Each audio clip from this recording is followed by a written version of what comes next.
అభిమాన్ చనిపోయి దాదాపు 11, 12 ఏళ్ళు కావస్తున్నా ఇంకా బాగా తన బాధ్యతలు తీసుకుంటున్న ఎన్టీఆర్. 'బాద్‌షా' సినిమా ఆడియో లాంచ్ అప్పుడు, అంటే అది మ్యూజిక్ ఈవెంట్ ఒకటి జరిగింది. ఆ లాంచ్ అప్పుడు ఒక అభిమాని తొక్కేసలాటలో ప్రాణాలు కోల్పోయాడు. అప్పటి నుంచి కూడా ఎన్టీఆర్ గారు వాళ్ళ ఫ్యామిలీకి కేర్ చేస్తూ ప్రతి సంవత్సరం కూడా వాళ్ళని తన టీం ద్వారా వాళ్ళ వివరాలు కనుక్కొని వాళ్ళకి ఇవ్వాల్సిన అమౌంట్ ఏదైనా ఉంటే ఇచ్చి వాళ్ళకి ఎటువంటి ఫైనాన్షియల్ ఇబ్బంది లేకుండా చూసుకుంటున్నారు. అలా ఎన్టీఆర్ గారు ఫ్యాన్స్ని చాలా గౌరవిస్తారు.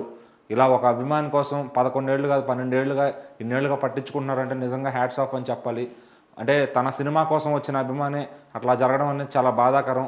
అలాగే ఇంకో ఇన్సిడెంట్లో పవన్ కళ్యాణ్ గారి అభిమాని, ఎన్టీఆర్ గారి అభిమాని ఏదో చిన్న ఫైట్ అయ్యి ఒక అతను చనిపోతే ఇలా చేయడం తప్పు అని చెప్పి అటు ఫ్యాన్స్ మీరు ఇలా చేస్తే నేను ఫ్యాన్స్ని ఇష్టపడను, నా ఫ్యాన్స్ అనేవాళ్ళు మౌనంగా ఉండాలి, ఎవరన్నా ఇంకొక 10 మందిని కలుపుకుని వెళ్ళేలా ఉండాలి కానీ 10 మందితో గొడవలు పడేలా ఉండకూడదని చెప్పి ఎన్టీఆర్ గారు స్టేట్మెంట్ ఇచ్చారు.